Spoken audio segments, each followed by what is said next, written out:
Bonjour à tous. Dans cette vidéo, je vous propose de corriger et commenter l'exercice numéro 8, page 492 de votre manuel. Alors voici l'énoncé. On va travailler sur la notion d'angle alterne-interne.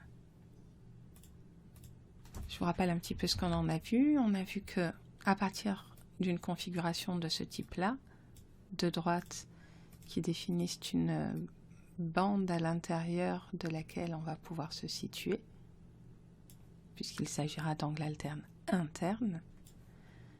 À partir donc de ces deux premières droites, et puis d'une troisième droite, une séquente qui va venir couper la première droite ici, la deuxième droite par là, voilà. À partir d'une séquente qui partage le plan en deux parties, là plutôt vers la droite ou plutôt vers la gauche, eh bien, je vais pouvoir définir la position alternée de deux angles. On dira que deux angles sont en position alternée si, justement, ils se situent de part et d'autre de cette séquente, un d'un côté et l'autre de l'autre.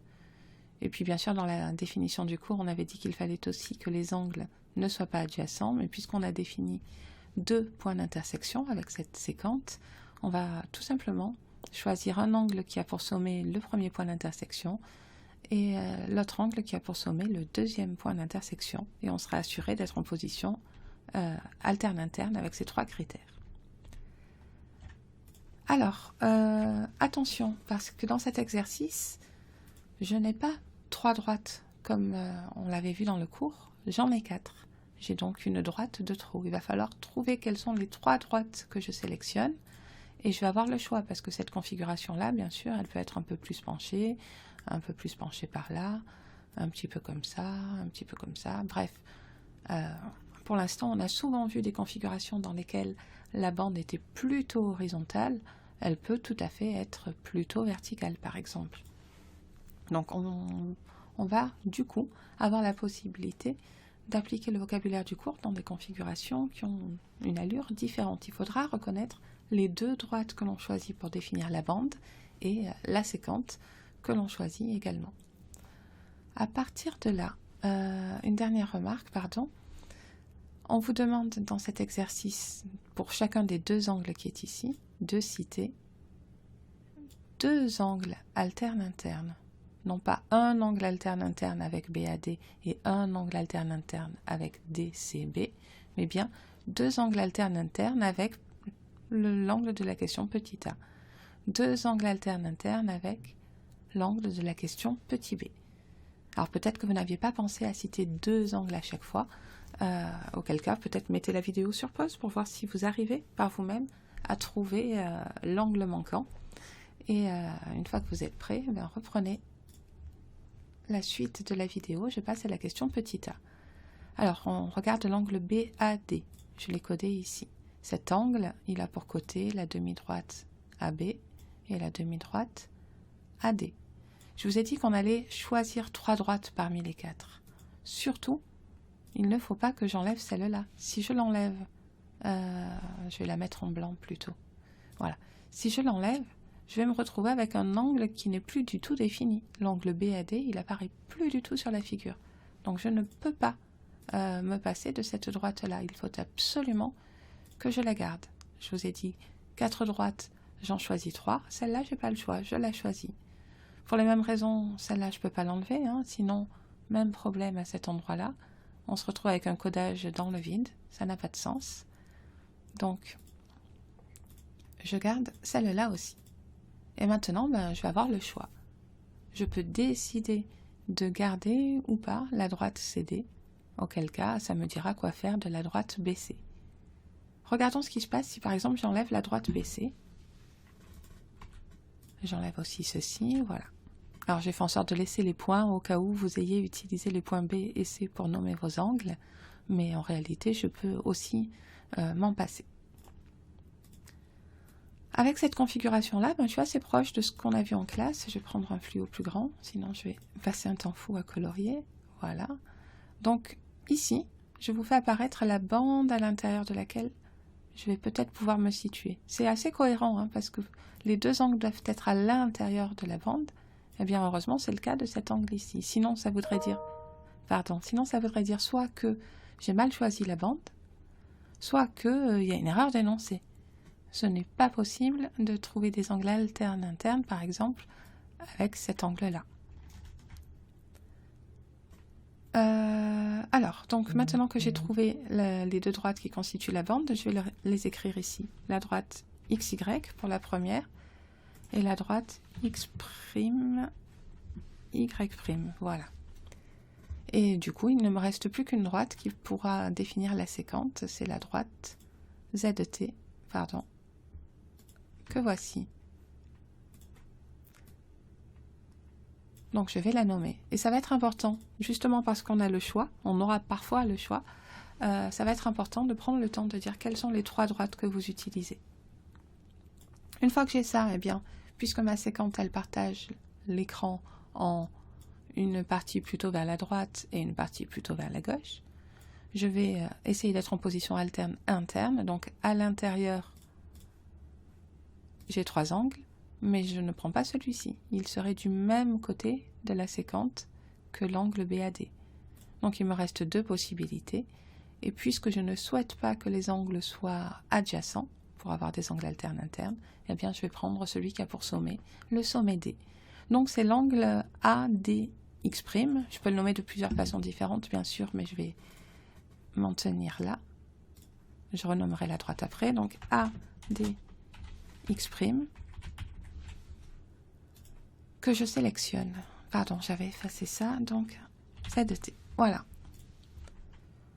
Je vais faire un petit peu le ménage et coder l'angle que je vous propose comme solution. Je vais le coder en vert, peu importe. Le voilà. Alors cette phrase qui est écrite ici, je vais vous demander de mettre la vidéo sur pause et de la recopier. Elle est importante. On va avoir, lorsqu'on fera des démonstrations, on va avoir à rédiger beaucoup. Et on aura des phrases de ce type-là.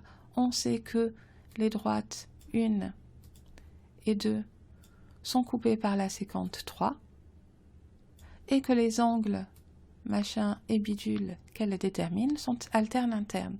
D'accord? Je vous le présente un petit peu comme je l'aurais fait en classe, avec l'idée d'une phrase à trous.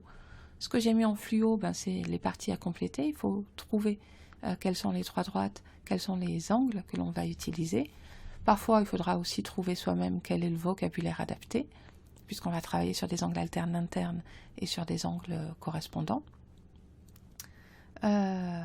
Donc du coup, voilà, notez-la parce que ça sera une bonne première base pour ensuite pouvoir faire les démonstrations. Je passe à la deuxième solution. Je vous avais dit qu'on avait le choix de garder ou non la droite baissée. Là, je ne l'ai pas gardée. Donc je vais regarder ce qui se passe si je la garde. Si je la garde, ça veut dire que, puisque j'avais quand même une droite de trop, eh bien, je vais me débarrasser de la droite DC et je vais à nouveau pouvoir repérer la configuration du cours. La voilà, tant bien que mal. Là, j'ai une bande à l'intérieur de laquelle se trouve encore mon angle BAD. Donc je pars bien. Une bande définie par les droites ZT d'une part et UV d'autre part. Et puis la séquente, c'est la troisième droite, celle que je n'ai pas encore mise en évidence avec le fluo jaune. La voilà. Ma séquente, c'est la droite XY. On va voir qu'on va pouvoir travailler aussi avec cette configuration. Tout simplement parce que ma droite XY, elle définit deux parties de plan, deux demi-plans, un qui est plutôt situé au-dessus et l'autre qui est plutôt situé en dessous. Comme l'angle qui m'est fourni, il est plutôt situé en dessous, moi je vais essayer de trouver des solutions plutôt au-dessus, mais à l'intérieur. Donc en fait, il ne me reste plus que cet angle-là et cet angle-là. Oui, mais le dernier que je viens de dessiner, il a le même sommet, un côté commun, situé de part et d'autre du côté commun par rapport à l'angle de départ. Donc ils sont adjacents. Je ne le prends pas, je vais chercher plutôt celui qui n'a pas le même sommet pour être sûr qu'il ne soit pas adjacent avec l'angle DAB. Eh bien c'est celui-là, c'est l'angle ABU que je vais garder. Je le note. Et je vous laisse vérifier que c'est ce que vous avez trouvé vous aussi. Et que vous arrivez à mieux coder vos angles que moi. Alors je m'en tiens là pour la première question et je passe à la question petit b. On change d'angle, cette fois on regarde l'angle DCB. Alors je repère les deux côtés. Le côté CX' me fait dire qu'il faut garder la demi-droite CX', donc je garde la droite DC. Et puis, je garde aussi cette droite-là. D'accord? Les deux côtés de l'angle. Ce morceau et ce morceau, je prolonge. Il me reste à choisir parmi les deux droites restantes, donc la droite AB et la droite AD. Eh bien, peu importe. Imaginons que j'enlève dans un premier temps la droite AD. Je me retrouve avec une bande plutôt à l'horizontale, comme dans le cours. Je vais la mettre en évidence, avec du fluo directement assez gros, là voilà. Voilà la bande à l'intérieur de laquelle je vous invite à vous positionner. Elle est définie par les droites XY et X', Y'. Et la séquente, eh bien la voilà, je peux la refaire apparaître. C'est la droite UV, la droite BC. À partir de cette configuration-là, eh bien, je peux définir des angles alternes internes. Celui-là est plutôt à l'intérieur, mais à gauche de la séquente. J'en cherche un qui soit à l'intérieur, mais à droite de la séquente. Surtout pas de sommet C, il me reste celui-là. C'est l'angle CBY que je vais conserver. CBY, que voici. Je nettoie le fluo, je remets l'angle. Et je vous laisse évidemment prendre le temps de vous en convaincre. Mettez la vidéo sur pause pour recopier les phrases à chaque fois. Et lorsque c'est bon pour vous, on passe à la deuxième solution. J'avais décidé de garder la droite AB. Cette fois, il faut que je m'en débarrasse. Je l'enlève. Et c'est une nouvelle bande que je vois apparaître. Elle est à nouveau, comme tout à l'heure, dans la deuxième solution de la question de θ, elle est plutôt verticale, définie par les droites ZT et UV. Et puis, je vais avoir une séquente, ici, qui par contre, cette fois, est plutôt horizontale. Donc, j'aurai un demi-plan vers le haut et un demi-plan vers le bas. L'angle qui m'est fourni, il est de sommet C, donc je vais essayer d'être plutôt de sommet D. Donc, je répète, dans le jaune, de ce côté, et puisque l'angle de départ est en haut, plutôt en bas, voici la solution que je propose en deuxième solution. Donc je rédige. On sait que les droites ZT et UV sont coupées par la séquente X', Y'. Cette fois, j'ai changé de séquente. X', Y'.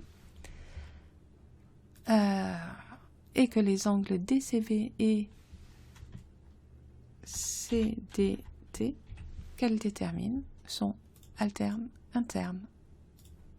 Voilà la quatrième figure. Donc je vous rappelle qu'en géométrie on fait souvent des sous-figures, j'ai peut-être pas pensé à vous le dire tout à l'heure, donc je vous invite pour chaque réponse et chaque phrase à faire un petit schéma comme moi j'ai fait. Donc en fait le schéma global de l'énoncé il est trop complexe et c'est pas la peine de faire une œuvre d'art, de décalquer ou quoi, vous me tracez 3 droites, vous me nommez juste ce dont il y a besoin, soit Z, soit A, selon comment vous avez nommé vos droites. Bon, en général, je prends toujours les directions, puisque c'est les lettres les plus éloignées, mais peu importe. Donc voilà, je vous invite à vérifier que vous avez tout bien noté, les schémas, les phrases justificatives. Elles ne sont pas vraiment justificatives du fait que les angles sont alternes internes, mais elles me seront utiles pour les démonstrations à venir. On rédigera jamais la justification qui dit que les angles sont à l'intérieur de la bande, de part et d'autre de la séquente, et qu'ils ne sont pas adjacents. Ça, ce sont des vérifications qu'on fera systématiquement à l'oral, mais que je ne vous ferai jamais rédiger. Voilà, je m'en tiens là pour cette vidéo, et comme d'habitude, si vous avez des questions, n'hésitez pas à me les poser.